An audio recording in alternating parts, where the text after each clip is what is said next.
Hello guys, pag-usapan lang natin ang breaking news na kumakalat nga naman guys sa lahat ng social media platform. At exclusive nga naman guys na pinagkakaguluhan. Anthony nagsalita na, umiingi po ako ng tawad. Siyempre guys, bakit hindi siya iingi ng tawad? Kasi binabatikos na siya ng maraming netizens. Kitang-kita kasi guys na naging cheater nga naman kasi siya. Siyempre guys, no, yung ex-girlfriend niya ay nilantad lahat ng screenshot at pinakita sa publiko. Kahit na yung mga chat nila na palitan ni Maris ay pinakita ng dati niyang ex-girlfriend na si Jack. Kaya nga naman guys, lahat ng kanilang tinatagong lihim ay lantaran na ipinakita ng dati niyang ex-girlfriend. Ang sabi pa dito guys, binasag na rin ng kapamilya actor na si Anthony ang kanyang katahimikan hinggil sa mga kumakalat na issue sa kanyang pagiging cheating issue kasama ang collab team na si Maris Racal. Sa inilabas na video ng ABS-CBN News ay makikita ang aktor na nag-aayag ng kanyang public apology hinggil sa kontrobersyal kinakabilangan sa lahat ng mga nangyari noong nakaraan araw sa lahat po ng taong nasaktan ko, especially po si Maris, chika si Jam, saad ni Anthony. Wow, grabe guys, no? Talagang alam naman natin may kasalanan din siya. Kasi alam naman natin nagpakita siya ng sweet. Pero ang alam din natin dito guys, sana hindi natukso si Maris, 'di ba? Lahat naman siguro guys alam na lahat ng sikreto ni Anthony at ni Maris. Lalong-lalo na guys, kita nyo naman no, lantaran ang kanilang landihan sa camera. Diba? Grabe nga naman. Kaya nga naman guys, nalaman ng kanyang ex-girlfriend na si Jam. Kaya nga naman guys, meron siyang mga pinost na screenshot. Lalong-lalo na guys, pinakamatindi ang ugnayan nila sa palitan ng mensahe. Ibig sabihin, talagang alam na alam ni Jam at lalong-lalo na guys si Rico. Naramdaman niya daw, 'di ba? At hanggang ngayon ay tahimik pa rin si Rico at wala pa rin siyang sinasabi. Pero tinatanong pa rin siya, pero hindi naman siya guys nagsasalita. Iba ang kanyang sinasabi, malayo. Kasi paano pa magsasalita guys si Rico kung alam na ng lahat ng tao ang pagkakamali ni Maris Racal sa kanya. Diba?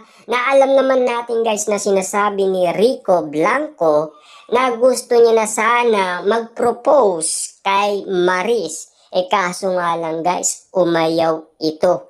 Ngayon pala, may rason talaga kung bakit niya nga naman ito nagawa kay Rico Blanco. Hindi dahil sa matanda na si Rico Blanco, kundi meron siyang naging collab team at yun pala ang rason. Diba? Kaya nga naman pala guys, talagang iba na ang feelings na nararamdaman ni Rico dahil alam niya na nanloloko ito. Kaya nga naman guys, nung nilantad ni Jam lahat ng panlolokong ginagawa nila, doon pa lang nalaman ni Rico Blanco na tama ang kanyang kutob na talagang manloloko itong si Maris. Diba? Ang sabi pa dito guys, pagpapatuloy pa niya, umiingi po ako ng tawad sa dalawang babae and sa lahat po ng mga nadamay ko rin po.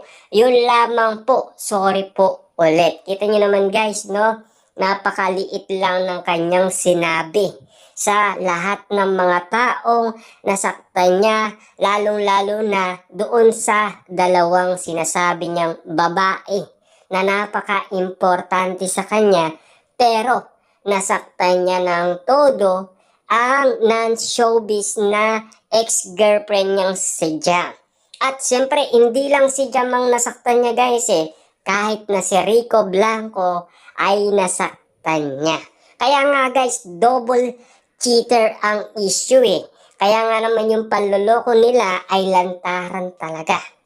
Siyempre guys, lumabas sa lahat ng social media, lahat ng pagkakamali nila, kaya hindi nga naman kasi nila natakasan. Kahit sabihin man ni Anthony na umingi siya ng tawad, uli na ang lahat.